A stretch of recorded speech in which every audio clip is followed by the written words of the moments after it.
اعوذ باللہ من الشیطان الرجیم، بسم اللہ الرحمن الرحیم۔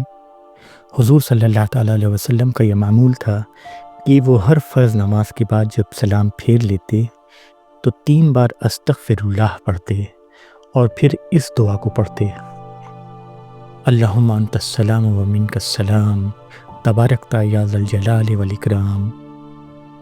اللہم انت السلام و منک السلام تبارکت یا ذا الجلال والاکرام۔ اس دعا کے معنی ہے: اے اللہ، تو سلامت رہنے والا ہے اور تجھے سے سلامتی مل سکتی ہے، تو بابرکت ہے، اے بزرگی اور عظمت والے۔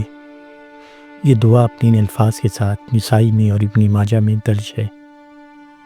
اس دعا کی تشریح یہ ہے کہ اے اللہ، ہر طرح کا امن، سکون اور حفاظت تیرے ہی اختیار میں ہے، تو ہی ہر نقص اور کمی سے پاک ہے۔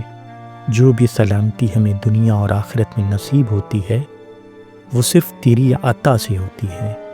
تیری ذات عظمت، شان، رحمت اور کرم سے بھرپور ہے۔ یہ دعا ہمیں اس چیز کا احساس دلاتی ہے کہ حقیقی امن اور سکون صرف اللہ کی طرف سے آتا ہے اور اسی کی عظمت اور رحمت پر ہمارا مکمل یقین ہونا چاہیے۔ یہ دعا حضور صلی اللہ علیہ وسلم سے ثابت ہے اور وہ اپنی ہر فرض نماز کے بعد، سلام پھیرنے کے بعد پڑھتے تھے۔